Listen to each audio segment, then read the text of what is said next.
Genesis chapter 6, verses 1 and 2 in New American Standard Version.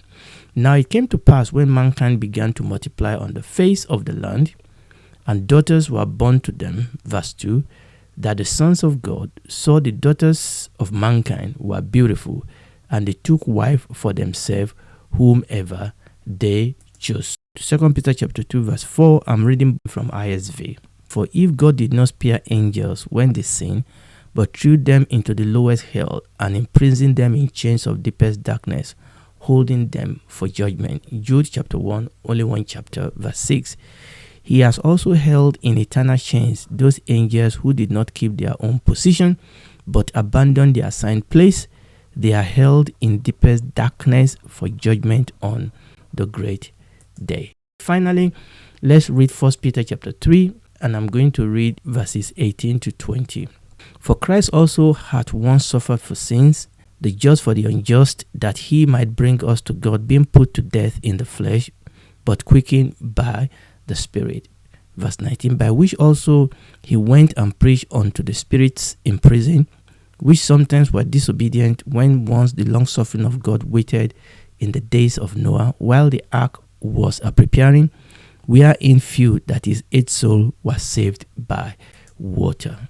This 1 Peter chapter 3 verses 18 to 20 is very pivotal, is very important in our discussion, because it connects for us on one hand Genesis chapter 6 verses 1 to 4 and connect it to the other hand 2 Peter chapter 2 verses 4 to 10 and Jude chapter 1 verses 5 to 7. So when we look at the text of those 4 verses in Genesis chapter 3 and we look at their context, and when we then interpret them in the light of these other verses that we have read in the New Testament, we are beginning to get some clarity. So it is clear that in Genesis chapter 6 verses 1 to 4, the sons of God were supernatural beings. Number 2, that their action that we saw in Genesis chapter 6 verses 1 to 4, their action was repugnant and evil. And that number 3, they were rounded up and they were incarcerated in Tartarus, and they are awaiting their final judgment. They are not roaming about the world at this moment. Now, what we have put together as a summary, this is the basis of the third view and interpretation of Genesis chapter 6 verses 1 to 4. And it is the so-called supernatural view or celestial view. And we said that there are 2 forms of this third view. One school of thought says that they are fallen angels, so we call that the fallen angels view. The other school of thought feels that they are human but possessed by demons. So that is what I will call human possessed by demon view. Now, before we can proceed in our study in Genesis chapter 6, we need to look briefly at 1 or 2 other subjects. Remember, we are looking at the text, looking at the context, looking at the New Testament, building our understanding around this subject so that we can come to a conclusion. So we need to look at some other subject about the supernatural celestial world, because now we saw that this being, this Son of God, they were supernatural being. So we need to pause a little bit and look at this supernatural celestial world, this world that is sometimes called the unseen realm, that is called the unseen world or the invisible realm or the invisible world. Actually, we have looked at this supernatural unseen realm variously in quite a number of our previous episodes, when we look at the subject of the name of God, especially the name Elohim, when we look at the issue of angels, the issue of heaven and hell. Actually, in dealing with those subjects, we have bumped into talking about this unseen realm or this unseen world. But our current interest is to look at 2 groups in the supernatural unseen realm that we have not mentioned before. And these groups, the reason why it is very, very important for us to talk about them is because they invariably crop up in the discussion and interpretation of Genesis chapter 6. So we want to look at demons. That's the first group. Now, we have talked about angels, but we need to look at demons. The question is, who or what are demons? Okay, who or what are they? What is the relationship between demons and angels? So we need to look at that. Okay, we have talked about angels, but we need to talk about demons. Then number 2, we need to talk about what is commonly referred to as the divine counsel. The divine counsel. The question is, what exactly is the divine counsel? And what does this have to do, if anything, with Genesis chapter 6, verses 1 to 4? Now, so we are going to do very brief study. We are not doing an exhaustive study. We are going to do very brief study on the subject of demon and the subject of the divine counsel. A more deeper study will have to await future episode, if God wills. Now, it is important that we look at these subjects because there are confusing teaching out there about demons, some of which originate from the event that we are reading here in Genesis chapter 6. And many of us may not have been exposed to the teaching about the divine counsel, but it is a subject that is fast becoming popular. Okay, it's a subject that a lot of people are beginning to talk about. So we need to look at this too because they will help us. We have to establish first and foremost that there is an unseen realm. There is a supernatural realm. But the other question then is, what is the unseen realm? What is the invisible realm? What is the supernatural realm? You cannot study the Bible and you cannot be a Christian and doubt and challenge the reality of the unseen realm or the reality of the invisible spiritual realm. But it will be interesting that there are so-called theologians that still challenge that reality. Christianity and the Bible takes the existence of the unseen, the invisible, or the spiritual world. Christianity and the Bible takes their existence for granted. In that unseen world, there are beings, there are civilizations, there are government, there are operations, there are wars. And the Bible repeatedly talks about beings that do not belong to the natural realm. For example, the Bible talks about God, about Jesus, about the Holy Spirit, about the angels, both good and bad angels. The Bible talks about heaven, the Bible talks about hell. All these belong to another realm of existence entirely. They belong to another world entirely. They belong to another reality that is different from our own physical reality. They belong to the supernatural. They belong to the unseen realm. They belong to the invisible realm. We have in this teaching taken the existence of the unseen, invisible, supernatural realm. We have taken it for granted. Because that is what the Bible teaches, because that is what Christianity teaches, and Christian tradition have always taken this for granted. Now, the revelation of the scripture is that, number one, the invisible supernatural realm created the seen physical realm. So the first thing is that there is an unseen realm, okay? There is an invisible realm. There is a supernatural realm. And it's all over the scripture, okay? But I want to look at some specific thoughts of the Bible on this realm. So the first is that the Bible teaches that the invisible supernatural realm created the seen and visible physical realm. Hebrews chapter 11 verse 3, I'm reading from ISV. By faith we understand that time was created by the word of God, so that what is seen was made from things that are invisible. Genesis chapter 1 verse 1 ISV. In the beginning, God created the universe. Okay? In the beginning, God created the universe. So the revelation of the scripture is that the physical realm was created by the invisible, unseen, supernatural realm. Now, I'm not going to go deeply into all this thought. It's to just outline them. Number two, that the invisible supernatural realm sustains the seen physical realm. That the physical realm is being sustained, is being held in place by the unseen spiritual realm. Hebrews chapter 1 verse 3. I'll just read the first part from ESV. Talking about Jesus, he said, he is the radiance of the glory of God and the exact imprint of his nature, and he upholds the universe by the word of his power. He upholds the universe by the word of his power. Colossians chapter 1 verse 17 in ISV. He, talking about Jesus, he himself existed before anything else did. Wait for it. And he holds all things together. He holds all things together. So far we have looked at two thoughts, two revelations of the scripture with respect to the relationship between the seen and the unseen realm. We said number one, the unseen realm created the seen realm, and number two, the unseen realm or the unseen world sustained the seen physical realm. So let's go on to number three, thought of the Bible, revelation of the Bible concerning this topic, that the seen and the unseen world are connected. Obviously, this is related to thought number two, that the seen and the unseen realm are connected. One influences the other.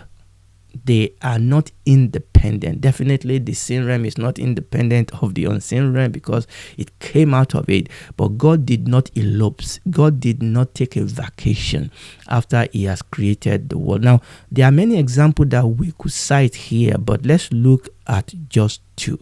Let's look at just two. I mean, for one thing, we see in the Bible that angels who are from the invisible realm, they can sometimes take on physical form. We see that in the scripture. And also, we human, from the natural physical world, the Bible says that we have spiritual dimension. The Bible talks about human having body, soul, and spirit. So for one thing, we know that. But let's look at just two examples in the scripture where we see this connection between the seen and the unseen realm. Again, this story, I'm not going into the story. I just want to mention them briefly as it connects with what we are dealing with. The first is the story of Elisha and the Syrian army. And the second will be the story of Daniel and the angel in Daniel chapter 10. Let's just read 2 Kings chapter 6, only verses 16 to 17. You know the background to this story. This was when the king of the Syrian king actually was really pissed off because Elisha was telling on him and giving up their secret. To cut a long story short, they told him, look, it was Elisha that was doing this thing. So he sent all his army to go and capture Elisha, essentially. He sent this army. They surrounded Elisha. Where Elisha was, obviously they got intel. They got intelligence where Elisha was with his servant. They surrounded him. The servant went out in the morning and saw all these angels. He was afraid, ran to the man of God and said, we are in trouble. And this is what the man of God said, verse 16. And Elisha said, fear not, for they that be with us are more than they that be with them. And Elisha prayed and said, Lord, I pray thee, open his eyes that he may see. And the Lord opened the eyes of the young man, and he saw, and behold, the mountain was full of horses and chariots of fire round about Elijah. Okay, that's very, very interesting. So what we are talking about here, we are establishing that the seen and the unseen world are connected. Okay, I mean, when you look at this story of Elisha and his servant and the Syrian army, you will read at it from the realm of the physical. Elisha is in trouble with his servant. We have all this army. They are going to capture him. They are going to kill him. But no, there's a connection.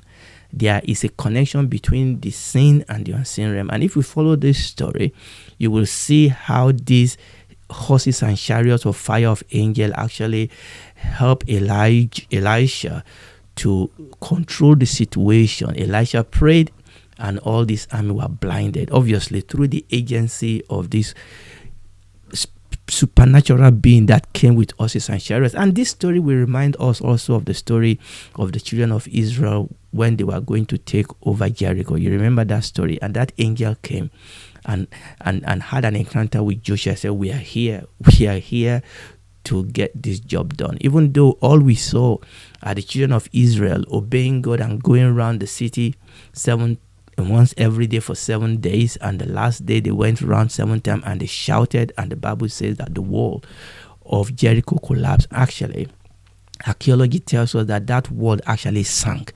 I could imagine that that wall was surrounded by angels, and when the people obey God, because the angels are there to fulfill the will of God, when they obey God, they just push that thing in and it sank. And we can read so many stories when we see this interface between the unseen and the seen realm, oftentimes through the agency of angel. Now, the second example I want to talk about will be the case that we saw in the book of Daniel, chapter 10. Again, I'm not going to the story.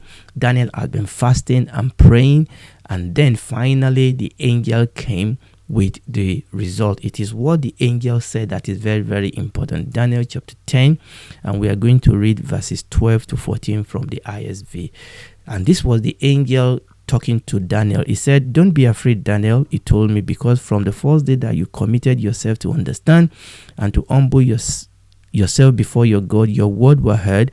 I've come in answer to your prayer." So Daniel prayed.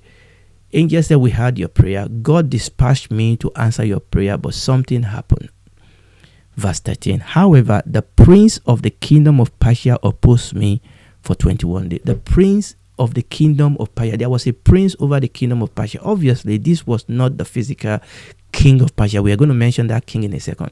This was a supernatural evil being that actually withstood this angel for 21 days. He said, "Then all of a sudden, Michael, one of the chief angels, came to assist me. I had been detained there near the kings of Persia." So we have two entities here.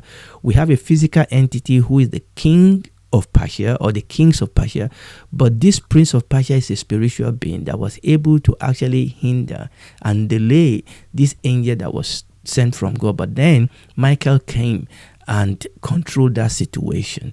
Okay, verse 14. "Now I've come to help you understand what will happen to your people in the days to come, because the vision pertains to those days." Verse 20. Let's read verse 20 with the verse 14. Verse 20. "Then he said, do you understand why I come to you? Soon I will return to fight the prince of Persia. I'm going forth to war. And take note, the prince of Greece is coming." Now, obviously, I'm not going to go into the end time application of this. Obviously, the empire that overtook the kingdom of Medo-Persia was the Greece empire. So essentially, this angel brought an answer to Daniel's prayer and also gave him a revelation of the things to come. And again, we see this interface between Daniel and the angel, between the angel and the prince of Persia and the king of Persia. And what we are establishing here, number 3, is to see this revelation of the scripture that the seen and the unseen world, that they are connected. Number 4, that the seen realm will eventually be dissolved and be absorbed into the unseen realm. Now that's very, very important. That the seen realm, the visible realm, has a beginning and it will have an end.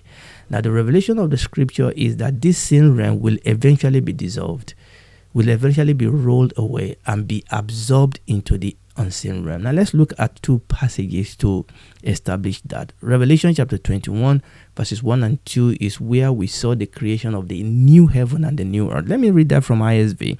"Then I saw a new heaven and a new earth, because the first heaven and the first earth has disappeared." Now this is the revelation of the scripture, that the first heaven and the first earth will disappear. There is going to be a new heaven and there's going to be a new earth. The sea was gone. Verse 2.